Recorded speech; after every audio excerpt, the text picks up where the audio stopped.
ನಮಸ್ಕಾರ, ನಿಮ್ಮೆಲ್ಲರಿಗೂ ರೇಖಾಸ್ ಕುಕ್ಹೌಸ್ಗೆ ಸ್ವಾಗತ. ನಾನು ನಿಮಗೆ ಇವತ್ತು ಮಿಕ್ಸ್ ವೆಜಿಟೇಬಲ್ ಬೋಂಡ ಮಾಡೋದು ಹೇಗೆ ಅಂತ ಹೇಳ್ಕೊಡ್ತಾ ಇದ್ದೀನಿ.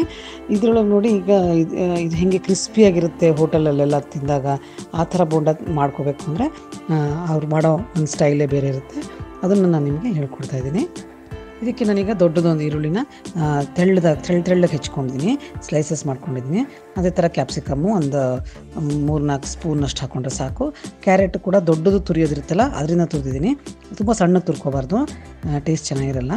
ಇದಕ್ಕೆ ಈಗ ನಾನು ಕಡಲೆ ಹಿಟ್ಟು ಹಾಕ್ತಾಯಿದ್ದೀನಿ 1 ಕಪ್ಪು. ಇದು ಬೇಸನ್. ಇದಕ್ಕೆ ಅಕ್ಕಿ ಹಿಟ್ಟನ್ನ ಒಂದು ಸ್ಪೂನ್, 1 ಕಪ್ಪಿಗೆ 1 ಸ್ಪೂನ್ ಹಾಕ್ತೀನಿ, ದೊಡ್ಡ ಸ್ಪೂನು.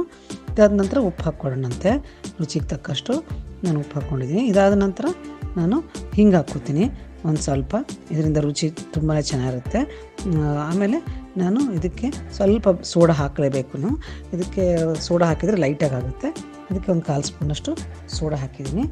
ಇದು ಡೈಜೆಷನ್ಗೆ ಹೆಲ್ಪ್ ಆಗಲಿ ಅಂತ ಹೇಳ್ಬಿಟ್ಟು ಅಜ್ವೈನ್ ಹಾಕಿದ್ದೀನಿ, ಒಂದು ಅರ್ಧ ಸ್ಪೂನಷ್ಟು. ಜೀರಾನ ಒಂದು ಅರ್ಧ ಸ್ಪೂನ್ ಜೀರಿಗೆ ಹಾಕ್ತಾಯಿದ್ದೀನಿ. ಸ್ವಲ್ಪ ಅರಿಶಿನ ಹಾಕ್ಕೊಂಡಿದ್ದೀನಿ, ಒಂದು ಅರ್ಧ ಸ್ಪೂನಷ್ಟು. ಅದಾದ ನಂತರ ಖಾರ ಪುಡಿ. ಇದಕ್ಕೆ ಮೆಣಸಿನ್ಕಾಯಿ ಬೇಕಾದ್ರೆ ಮೆಣಸಿನ್ಕಾಯಿನೂ ಹಾಕ್ಕೋಬೋದು. ಬಾಯಲ್ಲಿ ಅಡ್ಡ ಬಂದರೆ ಕೆಲವ್ರಿಗೆ ಇಷ್ಟ ಆಗಲ್ಲ ಅಂತ ಹಾಕಲ್ಲ, ಇಲ್ಲಾಂದರೆ ಅದು ಮೆಣಸಿನ್ಕಾಯಿನೂ ಹಾಕ್ಕೋಬೋದು. ನೋಡಿ, ಇದಕ್ಕೆ ನಾನು ಇವಾಗ ಕೊತ್ತಂಬರಿ ಸೊಪ್ಪನ್ನ ಹೆಚ್ಚಿದ್ದನ್ನ 1-2 ಸ್ಪೂನಷ್ಟು ಹಾಕ್ಕೊಂಡಿದ್ದೀನಿ. ಇದನ್ನು ಫಸ್ಟ್ ಹಾಗೆ ಮಿಕ್ಸ್ ಮಾಡ್ಕೋಬೇಕು ಚೆನ್ನಾಗಿ. ಇದಕ್ಕೆ ಭಾಳ ನೀರು ಹಾಕ್ಬಿಟ್ಟು ನಾವು ಮನೇಲಿ ಬಜ್ಜಿ ಮಾಡ್ತೀವಲ್ಲ, ಆ ಥರ ಮಾಡೋದಲ್ಲ ಇದು. ಫಸ್ಟ್ ಎಲ್ಲ ಮಿಕ್ಸ್ ಮಾಡಿಕೊಂಡು ಒಂದೊಂದೇ ಸ್ಪೂನಷ್ಟು ನೀರು ಹಾಕ್ಕೊಂಡು ಈ ಥರ ನೀವು ಉದುರಿಸ್ಕೊಂಡು ಹೋಗ್ತಾ ಇರಬೇಕು ನೀರನ್ನ. ನೋಡಿ, ಈ ಥರ ಗಟ್ಟಿಯಾಗಿರಬೇಕು. ಇದು ಸಾಫ್ಟಾಗಿ ಆಗಬಾರ್ದು ಹಿಟ್ಟು. ನೋಡಿ, ಈ ಥರ ಎಲ್ಲ ವೆಜಿಟೇಬಲ್ಸ್ ಇರುತ್ತಲ್ಲ, ತುಂಬ ಚೆನ್ನಾಗಿರುತ್ತೆ, ಟೇಸ್ಟೂ ಚೆನ್ನಾಗಿರುತ್ತೆ. ವೆಜಿಟೇಬಲ್ಸ್ ಎಲ್ಲ ಫ್ರೈ ಮಾಡಿದ ತಕ್ಷಣ ಕ್ರಂಚಿ ಆಗುತ್ತಲ್ಲ, ಆವಾಗ ಟೇಸ್ಟ್ ತುಂಬ ಚೆನ್ನಾಗಿ ಬರುತ್ತೆ.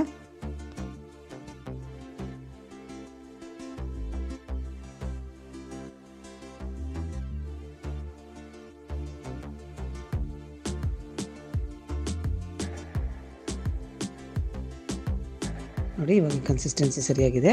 ಇದನ್ನು ಬಿಸಿ ಎಣ್ಣೆಯೊಳಗೆ ನಾನು ಫ್ರೈ ಮಾಡ್ಕೊತಾ ಇದ್ದೀನಿ. ಚೆನ್ನಾಗಿ ಈ ಥರ ಫ್ರೈ ಮಾಡ್ಕೋಬೇಕು. ಫಸ್ಟ್ ಈಗ ನಾನು ಫ್ರೈ ಮಾಡ್ಕೊತಾ ಇದ್ದೀನಿ. ಮಾಡ್ಕೋಬೇಕಾದ್ರೆ ಜಸ್ಟ್ ಒಂದೇ ನಿಮಿಷ ನಾನು ಫ್ರೈ ಮಾಡ್ಕೊಳ್ಳೋದಷ್ಟೇ. ಅದಾದ ನಂತರ ನಾನು ತೆಗೆದಿಡ್ತಾ ಇದ್ದೀನಿ. ನೋಡಿ, ನಾನು ಇದನ್ನು ಬಹಳ ಫ್ರೈ ಮಾಡ್ತಾ ಇಲ್ಲ, ಇದು ಗೋಲ್ಡನ್ ಕಲರ್ ಬರೋ ಹಂಗೆ ನಾನು ಫ್ರೈ ಮಾಡಿಲ್ಲ, ತೆಗೆದಿಡ್ತಾ ಇದ್ದೀನಿ. ನೋಡಿ, ಸ್ವಲ್ಪ ಬೆಂದಿದೆ ಅಂತ ಅನಿಸಿದ ತಕ್ಷಣ ನಾನು ತೆಗಿತಾ ಇದ್ದೀನಿ ಹೊರಗಡೆ.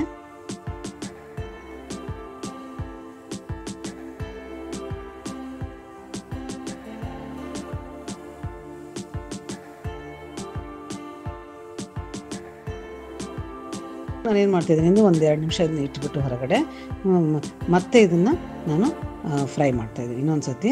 ಸೆಕೆಂಡ್ ಟೈಮ್ ಫ್ರೈ ಮಾಡಿದರೆ ಅಷ್ಟೇ ನಿಮಗೆ ಆ ಥರ ಕ್ರಿಸ್ಪಿಯಾಗಿ ಬರುತ್ತೆ. ಹೋಟೆಲಲ್ಲಿ ಅಥವಾ ಸ್ಟ್ರೀಟಲ್ಲಿ ತಿಂತಿರಲ್ಲ ರೋಡ್ ಸೈಡು, ಆ ಥರ ಚೆನ್ನಾಗಿ ಕ್ರಿಸ್ಪಿಯಾಗಿ ಬರುತ್ತೆ. ಆ ಥರ ಬರಬೇಕು ಅಂದರೆ ಸೆಕೆಂಡ್ ಟೈಮ್ ಫ್ರೈ ಮಾಡಬೇಕಾಗುತ್ತೆ. ಒಂದೇ ಸಲ ಫ್ರೈ ಮಾಡಿದ್ರೆ ಬರಲ್ಲ.